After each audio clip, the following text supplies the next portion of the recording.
ये कहानी है उस लड़के और लड़की की जो अपने प्यार के सहारे अपनी सारी खुशियाँ एक साथ बांट रहे और उन्हें दुगना कर रहे और अपने गम बांटकर उन्हें कम कर रहे। इस कहानी में अनिरुद्ध नाम का लड़का है और प्रिया नाम की एक लड़की है। अनिरुद्ध बड़ा ही सीधा साधा लड़का है। अनिरुद्ध के लिए उसका परिवार ही सब कुछ है। अनिरुद्ध अपने परिवार के लिए कुछ भी कर सकता है, इसलिए वह दिन रात मेहनत करता है और दिन रात मन लगाकर पढ़ाई करता है। साथ ही साथ कुछ काम करता है जिससे कुछ पैसे कमा सके। अनिरुद्ध दिन रात इसलिए मेहनत करता है ताकि वह पढ़ लिख कर आगे बढ़ सके, बड़ा आदमी बन सके और अपने परिवार का नाम रोशन करे। अनिरुद्ध की यही ख्वाहिश थी कि अपने माँ बाप को वह खुशी दे सके जिसके वह हकदार हैं। अनिरुद्ध इंजीनियरिंग करता है, साथ ही साथ पार्ट टाइम जॉब भी करता है।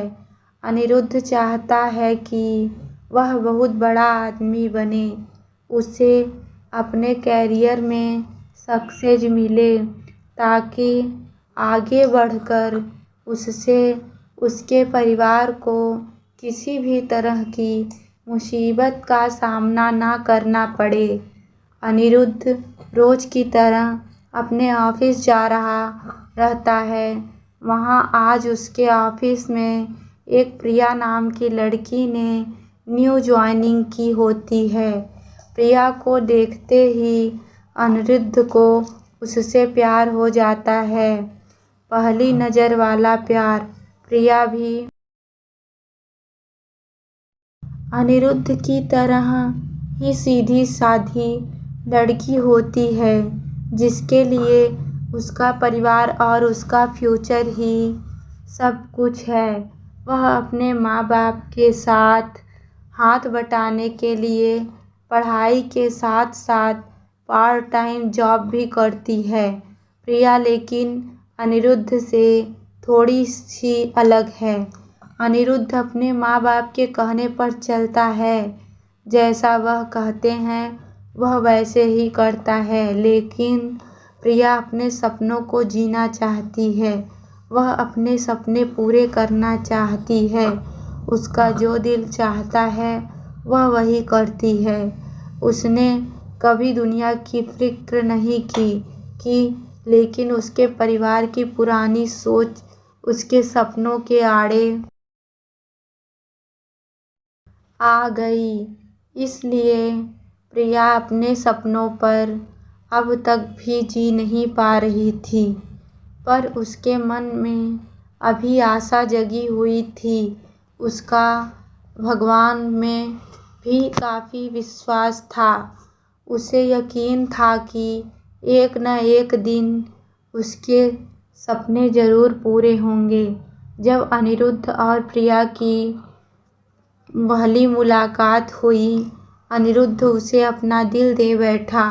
उस दिन से दोनों में दोस्ती हो गई। प्रिया को अनिरुद्ध का स्वभाव अच्छा लगने लगा। अनिरुद्ध हर वक्त उससे बात करता, उसका छोटी छोटी चीज़ों में मदद करता, हर वक्त उसका ख्याल रखना, हमेशा उसे पूछना कि उसने खाना खाया कि नहीं।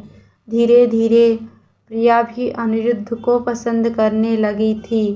फिर एक दिन अनिरुद्ध ने प्रिया से अपने प्यार का इजहार किया और प्रिया ने भी हाँ कह दी, क्योंकि प्रिया को भी प्यार चाहिए था। वह हमेशा अकेली थी, अंदर से उसे कभी इतना प्यार नहीं मिला किसी ने, और ना ही किसी ने कभी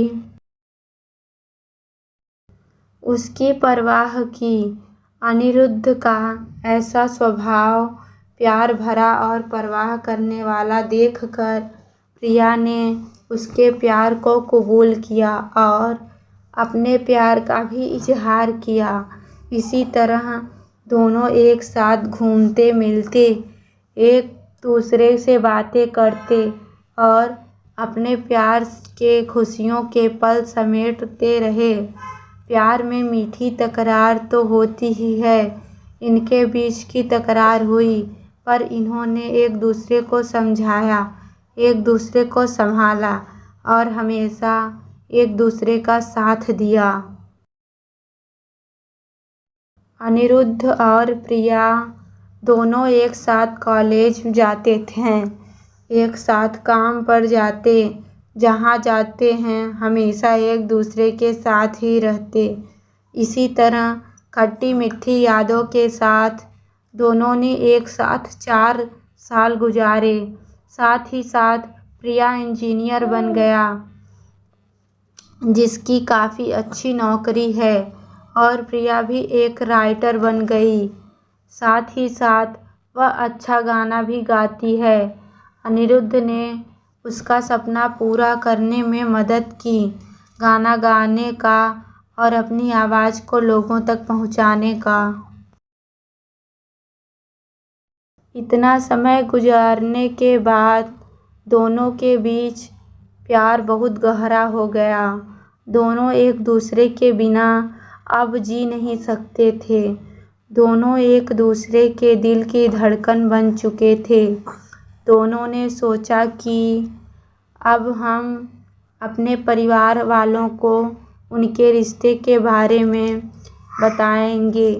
जब दोनों ने यह बात अपने घर में बताई, तब दोनों के ही परिवार वालों ने इस रिश्ते से इनकार कर दिया।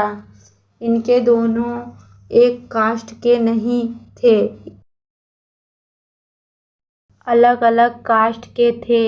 उनके परिवार वालों को यह मंजूर नहीं था कि उनके बच्चे उनके खिलाफ जाकर, बिरादरी के खिलाफ जाकर, अपनी कास्ट के खिलाफ जाकर किसी और से शादी करें।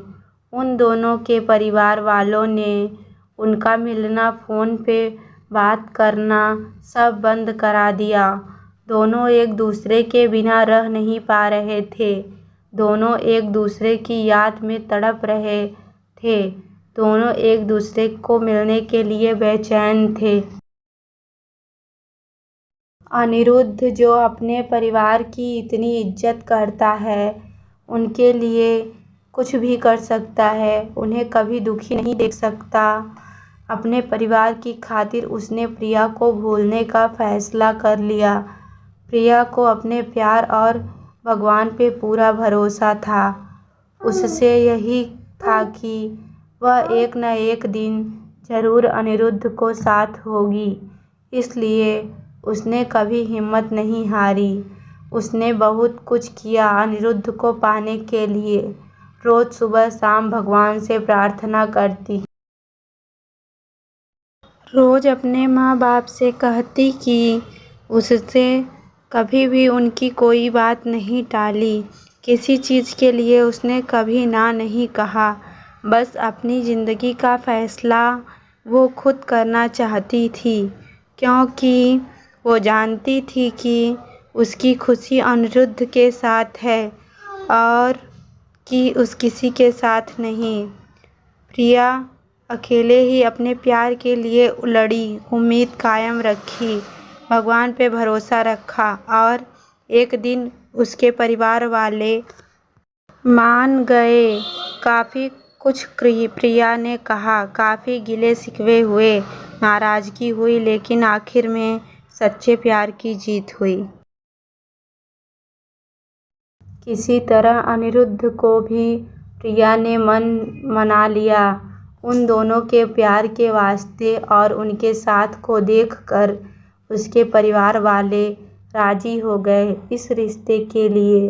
दोनों अलग कास्ट के होने के वजह से दोनों के लोगों को समाज का डर था कि लोग क्या कहेंगे, लेकिन अनिरुद्ध और प्रिया को किसी चीज़ की परवाह नहीं थी। दोनों ये बात अब समझ चुके थे कि उनके प्यार के सामने कोई चीज़ बड़ी नहीं।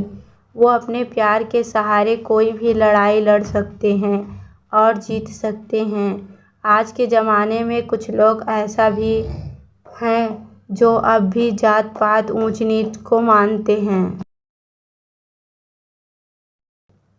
पर इसी कहानी से हमें यही सीख मिलती है कि प्यार की कोई जात नहीं होती, प्यार का कोई धर्म नहीं होता।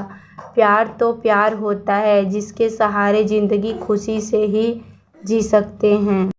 यह छोटी सी लव स्टोरी आपको पसंद आए तो प्लीज़ वीडियो को लाइक, शेयर और चैनल को सब्सक्राइब करें। धन्यवाद।